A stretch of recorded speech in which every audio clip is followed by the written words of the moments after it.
Slaying Goliath, remembering when App State took down the Michigan Wolverines. It's Locked On Sunbelt.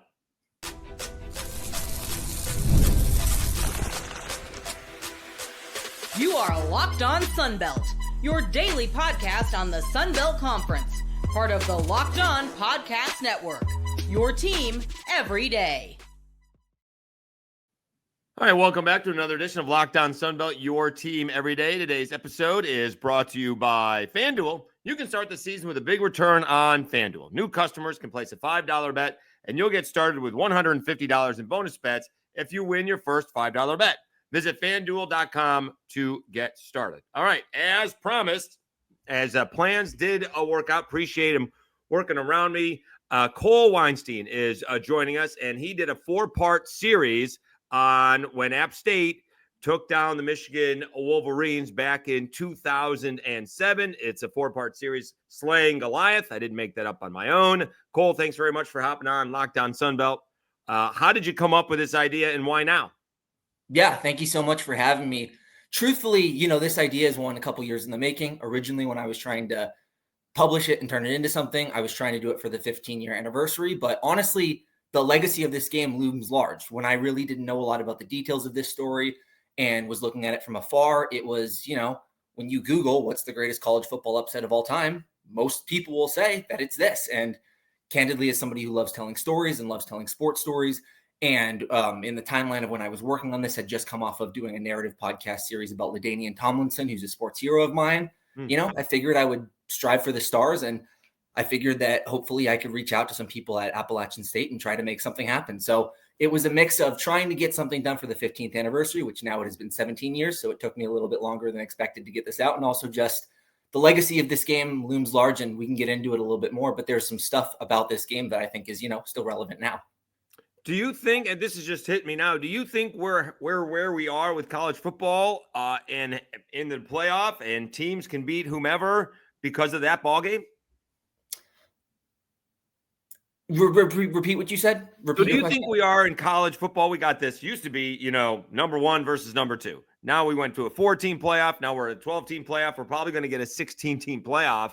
But do you think some of that started when an FCS team beat an FBS team, and for the first time ever, an FCS team beat a ranked FBS team? Yeah, no, absolutely. And, App State at the time had won 2 straight national championships for the FCS, or earlier known as, Division I AA. They were going to win the three-peat. I guess they were the chiefs of their time for Division I AA college football. And yeah, that was the moment where it sort of felt like, the level of recruits aren't that different. Like if you have a team, if you build a program, if you have guys that like buy in, and you have a program that you really feel like can go all the way and win year after year. Yeah, I think the excitement is that any of these teams can win. College football, even the NFL football, is a sport that you play.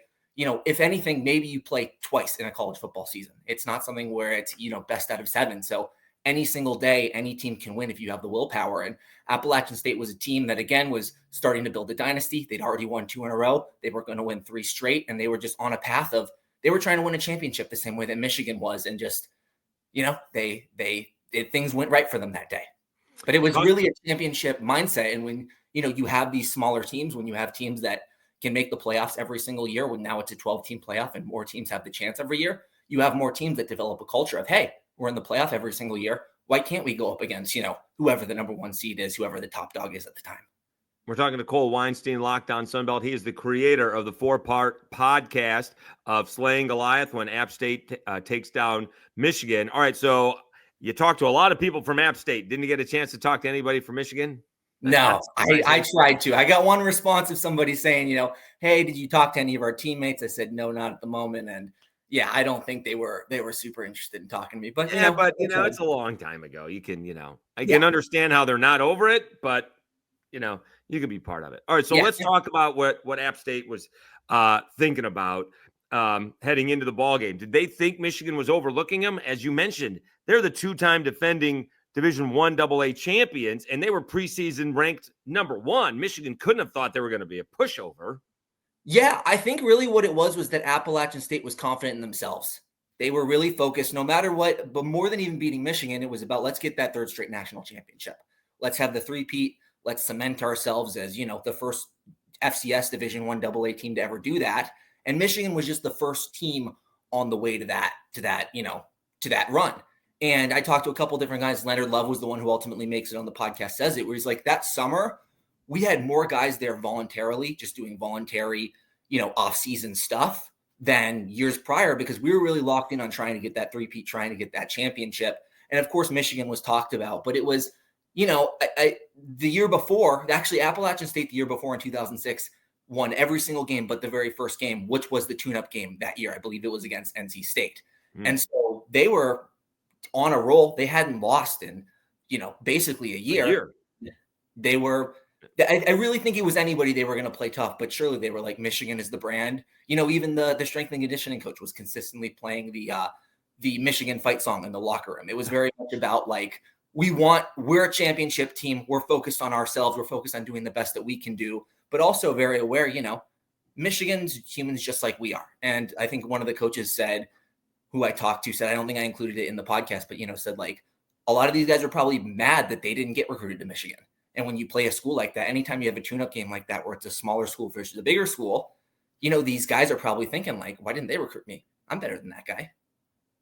We're talking to Cole Weinstein, Locked On Sunbelt. He did a 4-part series, Slaying Goliath, about App State taking down Michigan.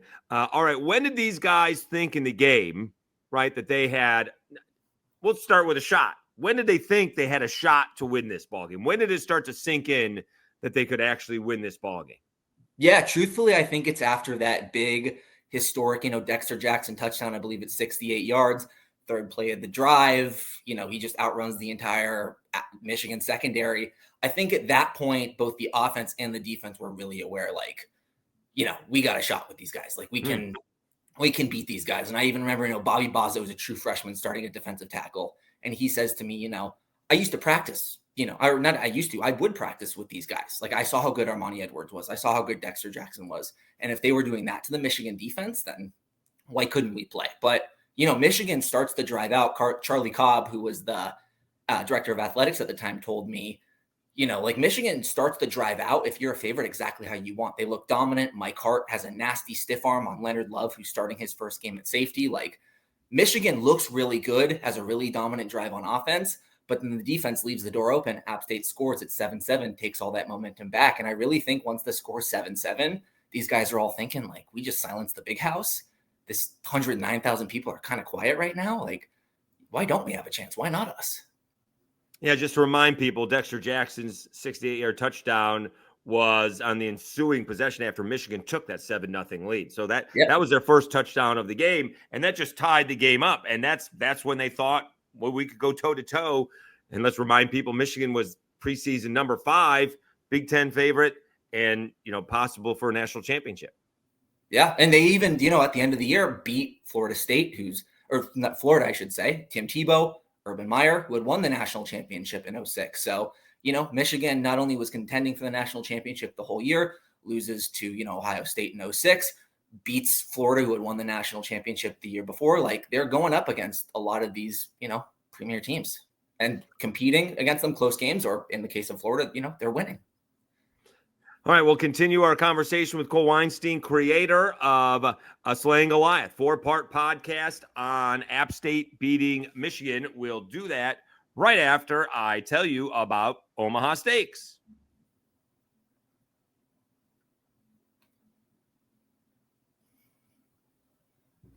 Nothing delivers comfort and joy quite like unrivaled quality and taste of Omaha Steaks. This year, skip the holiday bustle and save 50% off gourmet gifts site-wide at omahasteaks.com. Plus, get a $30 reward card when you shop early and secure an extra $30 off with promo code COLLEGE. With 5 generations of experience, they consistently deliver the world's best steak experience, and the gifting experts at Omaha Steaks have made it easy to deliver the perfect gift with thoughtfully curated gift packages starting at $89.99. From legendary steaks to mouthwatering desserts and more, save 50% off site-wide at omahasteaks.com.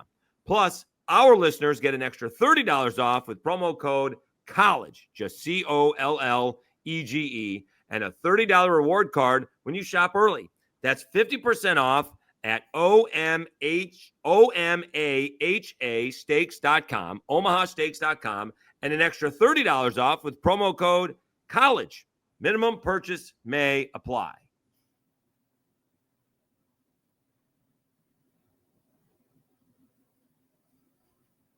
Well, I don't know about you, Cole. Now I'm hungry. That's all I'm saying. Sounds delicious. It sounds good. He's Cole Weinstein. He is the creator of the podcast of Slaying Goliath, App State taking down Michigan. All right. So it does appear, despite your facial hair, which is much more than me because I can't grow anything, you seem to be a little less mature than I am. And I mean that in age-wise only, because I'm sure you're much more mature than I am. So what do you remember about this game at all? And so I would ask you what you learned, but apparently you maybe learned everything about this game. Yeah. Well, what I learned is truthfully what I learned in the aftermath, but I think, like I said at the top, the legacy of this game looms large. My entire life being a football fan, I'm truly an NFL diehard fan, but growing up, I also, loved college football, but growing up just following football, this was reputationally the upset. Like, this was number one kind of with a bullet, and a lot of other, debates that you could have. There was, this could be number one, this could be number one, but just growing up, this always loomed large as the upset. And that's what interested me. The thing that I found out when I started to dig into the game that interested me, one was just how much the spread offense, one, mattered to Appalachian State, turned them from, a pretty good team in the FCS Division 1 AA that in the Southern Conference was making the playoffs a decent amount, would maybe win a round or two. Like, they were decent, they were contenders. But once they switched to the spread, and as Charles Davis said, during that time, especially the mid to late 2000s, the spread becomes the great equalizer for college. Later on, it becomes the equalizer for the NFL, where you don't always need to recruit the best, pure football player, the best pure football brand in high school. You can recruit a fast guy.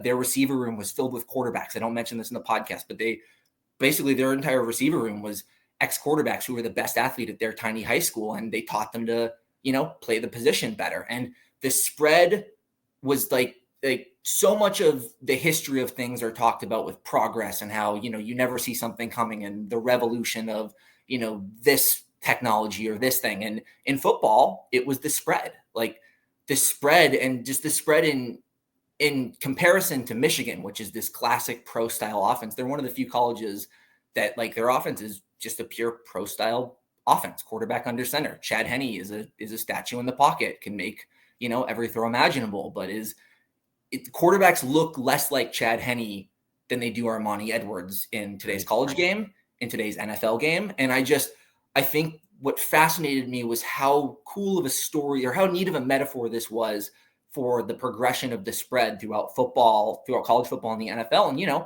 at the end of the season, Michigan then is able to defeat Florida and Urban Meyer and Tim Tebow in a team that runs the spread. And then they hire Rich Rodriguez, who develops the spread at West Virginia. And Rich Rodriguez is the guy who inspired Appalachian State to switch to the spread. So just that thread, Appalachian State went to go visit West Virginia, and they didn't take Sean Elliott, the offensive line coach at the time, who coached for Georgia Southern, or Georgia State. Yeah, Georgia State. Yeah.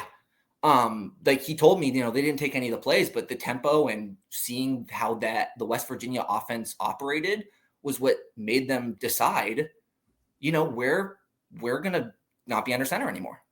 Okay, well, we have two Seans, and I'll get them confused as well. So the current App State coach is Sean Clark. The former Georgia State coach is Sean Elliott. Sean Elliott is who I talked to, because Sean Clark wasn't on that coaching staff. Yes. Okay. All right. Yeah. But Sean Elliott, and actually Sean, and then John Holt was on the coaching staff at the time when I talked to him, as well as Mark Legree, who wasn't a huge player in part of that Appalachian State game against Michigan, but later on the next year has 10 interceptions and is a big player for them. So we're talking to Cole Weinstein, creator of Slaying Goliath, a 4-part podcast on App State beating Michigan. So I asked you if, where we with App State taking down Michigan kind of led us to where we are with college football. It feels like there's a direct line from Armani Edwards to Lamar Jackson and Jaden Daniels. Yeah, absolutely. A mobile quarterback, just absolutely. Even Armani Edwards has to convert to wide receiver when he goes to the NFL. And, the Carolina Panthers draft him, I believe, to be one of Cam Newton's potential weapons. Hmm. And it's just interesting to see. Armani Edwards was shorter. I believe he was left-handed. Like, there was a lot of reasons why the NFL thought that he wouldn't work as a quarterback, other than just, that he ran in the spread offense. But I absolutely think the NFL would take a different look at a guy like him, with even someone like Bryce Young or Kyler Murray starting in the NFL at quarterback. Yeah, absolutely. There is a direct line from Armani Edwards to the guys who are excelling in college now and the guys who are excelling in the NFL now. And just in general, I think the embrace of a mobile quarterback and the idea that, if you're not the top dog and you're trying to get to compete with whoever the top teams are, having a quarterback who can just make the math on defense that much more complicated. Absolutely. I think there's a huge line there. Talking to Cole Weinstein, creator of Slaying Goliath, the podcast about App State taking down Michigan. All right, so I don't know how much you follow the Sun Belt, all right, with all of this, but a lot of teams in the Sun Belt East have this winning tradition, especially coming up from FCS, from App State to Georgia Southern to James Madison. Marshall has had a winning tradition. Old Dominion has had a winning tradition. Some of these places have not played football for a long time, but they all seem to have won at a different level.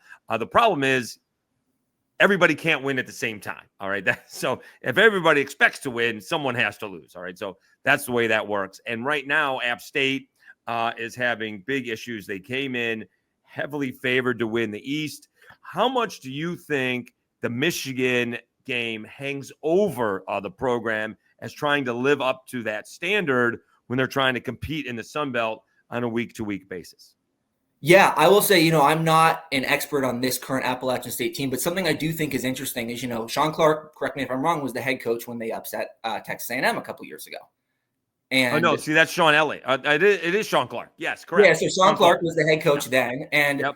that was, in my opinion, the high watermark for Appalachian State, or one of them. I know they had a couple successful seasons. I think they had a season where they lost one or two games a couple years before then. But that Texas A&M win, their first, again, like major top 5 upset since Michigan, I think was a huge high watermark for them. And I wonder if Appalachian State has struggled to take the next step since that win. It seems like they've had a really tough year. It seems like they've had some bad losses.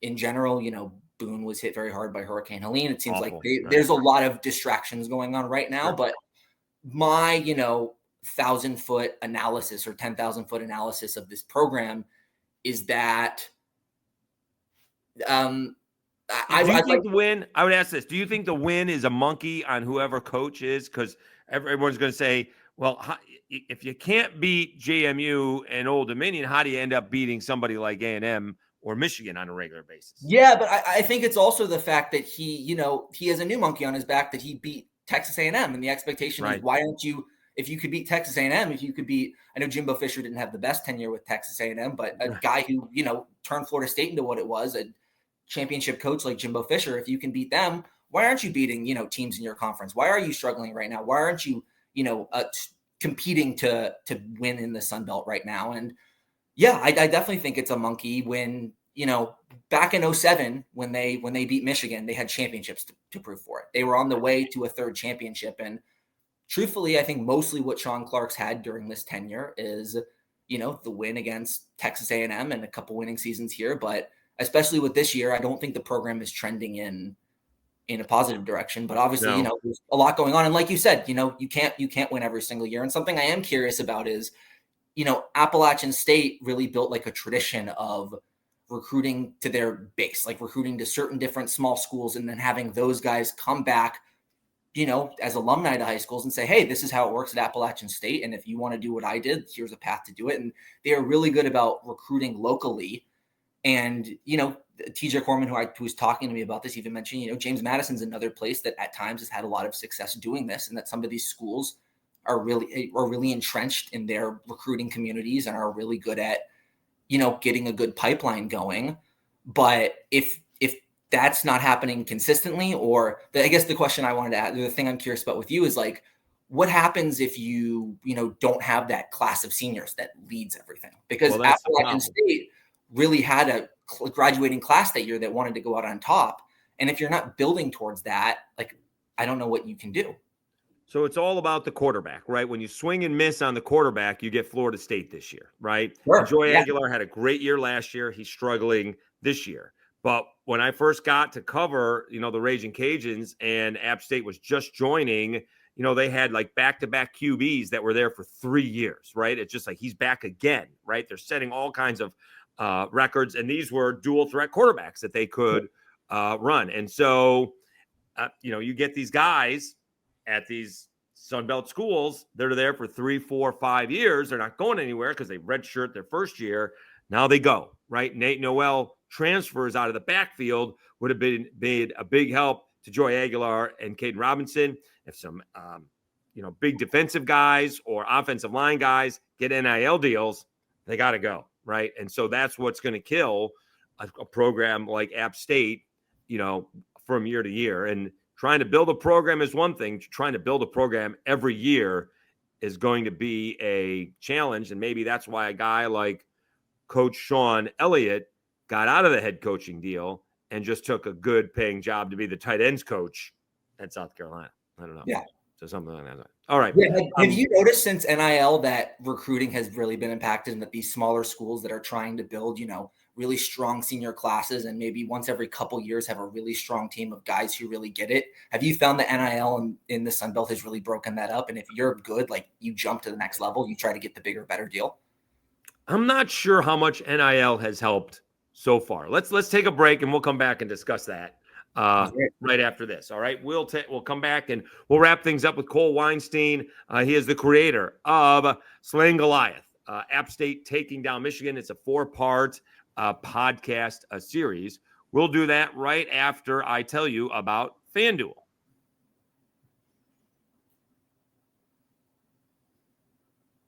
Get ready to tackle the NFL action with FanDuel, America's #1 sportsbook.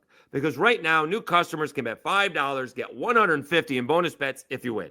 The FanDuel Sportsbook app gives you everything you need to place live bets on the NFL, all in one place. So when you get a hunch in the middle of the game, you can check out the latest stats, view live play-by-play, and so much more on the same page where you place your bets. Just visit FanDuel.com to join today. You'll get started with $150 in bonus bets if you win your first $5 bet. That's FanDuel.com. Never waste a hunch and make every moment more with FanDuel, an official sportsbook partner of the NFL.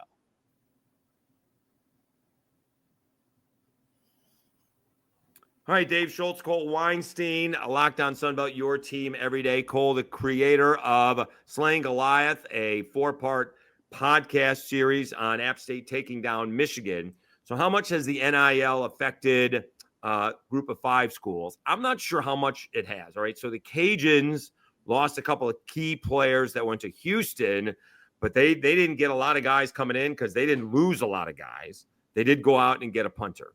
But have we seen, and maybe it's it's leveled the playing field out, because do we have a team that is surprising everybody? Who's the team that's come out of nowhere? And between you and me, Cole, I thought it was going to be Syracuse 4 or 5 years ago. That's the team that should have been all NIL, and it only took them about 3 years to get on board with this whole transfer portal and NIL deal. I will say that I'm very excited about Fran Brown in the future. And I don't know if you saw, he's not a big fan of soap after losses, but he has been giving Syracuse some wins right now. And we're bowl eligible. I'm feeling good. So you know what? If he doesn't want to shower after a loss, I'll shower after losses and he can do what he needs to do. Yeah, we need to shower after losses. Yeah. All right. I think Fran Brown's the guy who's hopefully going to take Syracuse to the next level with regards to NIL, with regards to recruiting. This past offseason, the recruiting, I've never seen recruiting. You're right. No, the recruiting has been phenomenal. Yeah. But do we have another school? Like, who's in the top 10, right? Oregon is #1, right? Yeah. Texas, right? Texas was picked. And that's players not really through, well, maybe Isaiah Bond, but, Arch Manning, isn't really playing yet, although he's played a little bit this year. And it's always one of those SEC teams. Like, if you give them a chance to get in, like, they're just like, I just feel like if But so it's leveled it off to where if Alabama gets out. I know it's Kalen's first year with Alabama, but I just feel like the SEC is always dangerous. And yeah, you're right. Like Oregon started out the year scared. Like I forget what lower level team Oregon had a close loss to at the beginning of the year. I remember at the beginning of the year. Well, I mean, they skated past Boise State, but Boise Boise State's good, right? That's Boise State's only loss. And if Boise State doesn't lose again, they'll get into the playoff. Whereas the Raging Cajuns are hoping Boise and Army can take a loss or two. So if the Raging Cajuns win out, they can get into it. But as far as I'm concerned, I haven't seen where the NIL is helping. Are we looking at Ole Miss? Maybe they're doling out bucks. Maybe that's it. Maybe that's the team. Yeah, I think, Oregon has become the West Coast sort of representative, but you're right. They're not ever competing. But Oregon's been a top 10 team for the better part of a decade, right? Since Chip Kelly was there and losing to Auburn, right? So a decade and a half, something like that. All right. Wrapping things up with Cole Weinstein, creator of Slaying Goliath, a 4-part podcast series on App State taking down Michigan. Was there anything that surprised you the most when you're doing this project? Yeah, absolutely. Actually. So the podcast opens up with the App State players in the summer of 2005 going to see a movie, and they go to see the Adam Sandler remake of The Longest Yard. They're having a really good time until they find out that Adam Sandler takes a shot at their team. And basically the context of the scene is Adam Sandler is in prison. His quarterback character is in prison, and they're talking about like building a good prison football team and how they need a tune-up game for the prison players. And the warden's like, a tune-up game? I don't know what that is. And he basically explains, what Appalachian State versus Michigan was, or a larger team with a bunch of resources will pay a smaller team that could use the money and schedules them to play a game and usually beats them. And in the case, he says, schedule some slack Division II team like Appalachian State and kick the living bleep out of them. And I, doing my research, had realized that this was a thing. I knew that this clip happened. But what I didn't know until I started talking to these guys was that a group of them were in the theater watching Adam Sandler take a shot at their team. Wow. And then this is summer of 2005. 2005, they win their first championship. 2006, they win the next championship. 2007, they're a part of the most historic tune-up game in the history of college football. Sure. And they win. Did they give Sandler a championship ring for motivating them? They should. At the beginning of the first episode, Julian Roush says, "I wonder what Adam Sandler has to think. What Adam Sandler has to say about that." I would love to know. All right. So, who was the player that you spoke to that seemed to have the biggest smile on their face when they're talking about this? As much as Michigan doesn't want to talk about it, I got to believe anybody and everybody from the App State point of view wanted to talk about it. Yeah. The one that surprised me the most was Tony Robertson, the defensive lineman. I just thought he was an incredibly thoughtful guy and had a really interesting perspective that I thought was unique from a lot of the athletes I've talked to. I think all these athletes have really interesting perspectives about, their time playing and reflect on these things really thoughtfully. But I just thought the way that he talked about the game, and I put it in the podcast, right before Corey blocks the kick, he's on the, field goal blocking team, and he tells me this moment where he's thinking to himself and he has this sort of realization. He like snaps out of the, I'm in it to play football, I'm like locked in mode. And he goes, oh shoot. Like if they make this field goal, we lose this game. Like this entire roller coaster of emotions, this like buildup of, oh my gosh, we might beat Michigan. This is the only time we'll ever get the chance to do this. And it all comes down to this field goal. And he just so eloquently explained like almost the meta thought process of seeing himself outside of his body, on the final play of the game. And it just was I thought everything I said with him, or every conversation or everything that he said with me was so interesting, but specifically that really stood out to me. And all these guys, had great attitudes and were super interesting to talk to. But yeah, his perspective really stood out to me. TJ Corman was another guy who just really enthusiastic, funny guy, told me a story about, I don't know if this is true, but he told me that him and, Mike Hart get in a pregame scuffle beforehand. And Mike Hart supposedly was talking trash to him. And, they said words to each other before going back to the locker rooms. And it's the stories that you find when you really start digging in on a game like this are really, really fun. On a side note, Mike Hart, Central New York high school legend, Onondaga High School, right outside of Syracuse, right in Syracuse, actually. All right, let's wrap things up here with Cole Weinstein, creator of Slaying Goliath, 4-part series. What's the difference between each episode? Yeah, so I think the beginning is really the setup. It gets you right up until Dexter Jackson scores the touchdown, but it's really, how do we get to this game? Because I didn't want to just drop you into the game. I wanted to set up, everything important before that.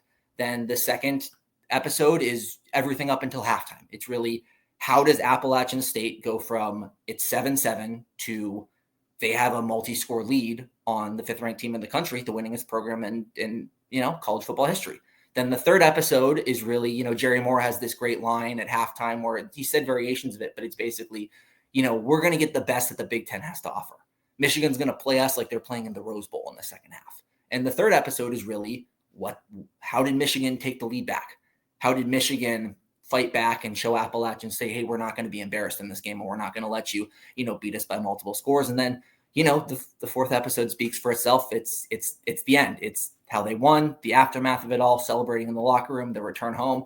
And then actually I did a little 5th bonus episode. It's only about 10 minutes long, but it's about how, and it's a little topical because of what Vanderbilt students did after beating Alabama, but right after beating Michigan, Appalachian State students went to their team's field, got the field goal post, carried it around campus, and then brought it to the chancellor's house. And when I was originally doing this story, I had no idea that Vanderbilt students were going to bring their field goal post all the way through downtown Nashville. But I just part of the reason why I wanted to do a story like this, other than like an NFL upset, is, college football is a community. Like, it's different than all these NFL teams that are cities, and it's a much more corporate thing. And it's not as much of a local community thing, and it's not students. And it's cool to see students react and celebrate in fun ways. And it's also just cool to see, it repeats itself, that when students in Appalachian State in 2007 get excited, they carry the field goal post around. And then when Vanderbilt students upset Bama, they carry the field goal post around. Like, it's cyclical. It's cool.